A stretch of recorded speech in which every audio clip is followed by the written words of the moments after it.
Sweden's claim that it has fulfilled all the commitments in the tripartite memorandum needs to be examined. We question what role a country plays in the hands of terrorist organizations.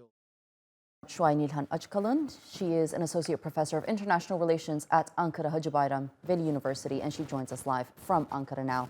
Thank you so much, Professor, for being with us on the program. First off, I want to get your assessment on Sweden's NATO bid and everything they've done so far to get their foot into the military alliance. We did hear from the Swedish foreign minister today saying that they've done everything they could have possible to fulfill Turkey's concerns, yet we still see people protesting on the streets of Sweden with banners of these terrorist organizations. Well, since there has been almost a year when the three countries signed a memorandum and there was a clear expectation of Turkey, which is the concrete steps from the Sweden and the Finland. However, during a year, we saw the anti-terror law legislation and also some the lifting of the embargo towards the Turkiye.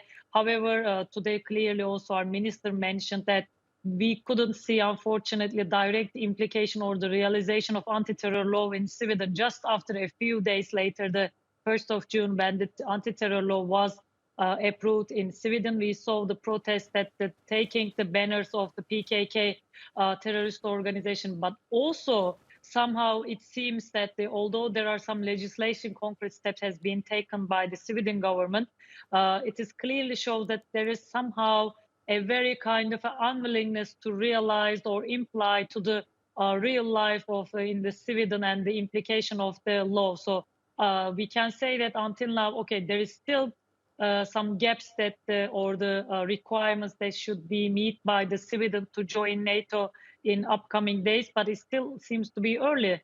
Right, but this is the very reason why they haven't gotten the green light from Turkey. I mean, Turkey's terror concerns in Sweden is stopping Sweden from effectively joining the military alliance at this point. Why is it so hard for Sweden to bring in legislation to stop from these terrorist organizations from operating in their country?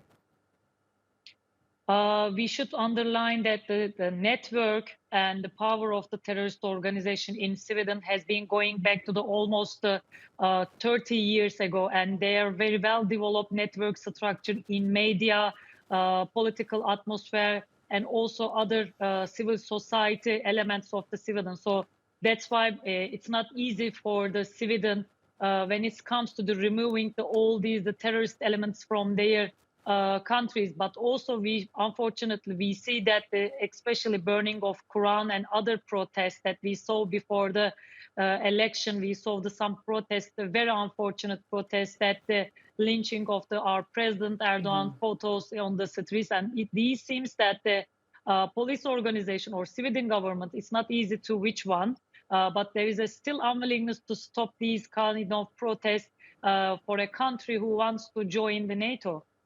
Right, and we also heard from Hakan Fidan today saying that Sweden made some sort of progress by lifting defense bans on Turkey. How significant is this from Turkey's point of view? Well, these anti-terror law and lifting of the embargo towards Turkey, of course, seems to be the concrete step, but it's not enough at the end of the day, because there are some also very important requirements of the sending back some criminals who directly interacted and related with the terrorist organization haven't met by the Sweden government. So these steps also should be complementary by the other requirements that asked by the Turkey. All right, Suay Nilhan Acikalın, thank you so much for being with us on the program today. It was a pleasure speaking to you. Thank you.